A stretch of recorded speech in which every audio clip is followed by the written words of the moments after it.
Ngayong gabi, sa Cayetano in Action with Boy Abunda, tinig ng katarungan. Nakaaksidenteng tumupad na sa kanyang pananagutan. Nagbabayad na siya ng danyos. Pero bakit tila walang katapusan ang hinihingi ng nasagasaan? Pakinggan ang dalawang panig at alamin kung ano ang sinasabi ng batas sa Case to Face. Ipagamot niyo po yung manugang ko para makatrabaho po siya, para may mapakain sa mga pamilya niya po. Ako ang na-stress, ako ang nag-handle lahat. Yung paa niya po, basag-basag na po. Tumawag ako sa iyo, andyan yung pagbabanta mo. Kung anong pwedeng gawin ng mga kapatid niya, madali lang hanapin ang iyong address. Pag kayo ay pumasok sa compromise agreement, yun ay binding. Kung ano yung napag-usapan nyo, yun yun. So kahit pumunta ka sa barangay or kung ano man, hindi yan basta-basta pwedeng baguhin ng barangay. Sumasama loob ko talaga pag naririnig ko yung hindi na namin alam kung saan lalapit. Ang point ko is may pera and we will help you on that aspect because every citizen has a right to that social service. Tinig ng panawagan, mga nakatiwangwang na drainage ang nagdudulot ng sakit, disgrasya at awayan sa mga tao sa isang barangay.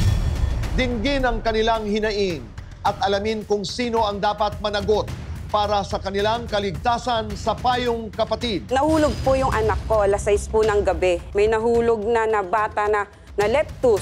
Napaka-purwisyo na po talaga nung butas na yon. Tinig ng kaalaman. May mga tanong ka ba tungkol sa batas? Pwede po bang tumestigo ang isang batang minor de edad?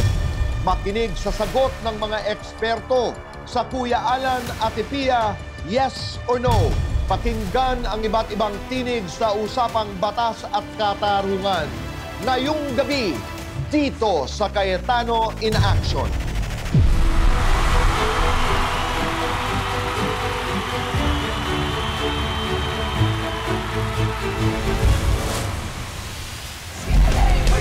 Aksyon noon ni kumpanyero, itutuloy natin ngayon.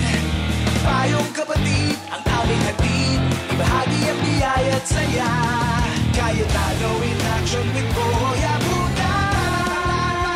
Kami samahan ni Ate Pia, Tito Boy at Kuya Alan. Mga tanong mo ay malilinawan, kwentuhan, tulong at kasiyahan. Kaya natin yan. Cayetano in Action with Boy Abunda.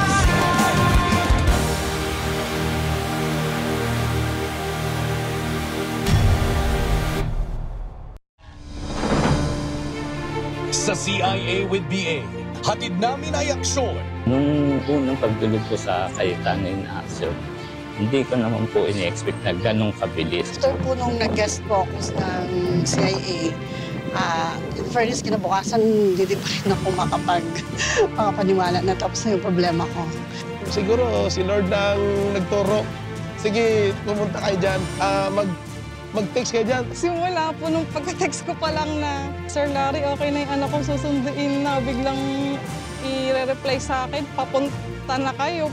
At dahil kasama ko sila, naasikaso nila at wala pang isang linggo, nahulugan agad yung mga wala kong fulog sa SSS. Natapos na rin yung ilang taon na inaantay ko na makuha yung Form 137. Handog namin pangmatagalang solusyon. Aside from din po doon, yung binigay sa akin na business na naunang kabuhayan na inumpisahan ko, talagang tinarir ko kinabukasan. Sunod-sunod pa po yung pagbibigay niyo po sa akin ng tulong sa financial, then sa gamot. Yung sa therapy ng anak ko, talagang sobrang pinagdadarasal ko yun. May puso ang usapan, kasabay ng legal na talakayan. Nung unang paghaharap po namin nila Kuya Alan at Ate Pia, medyo kinakabahan po ako.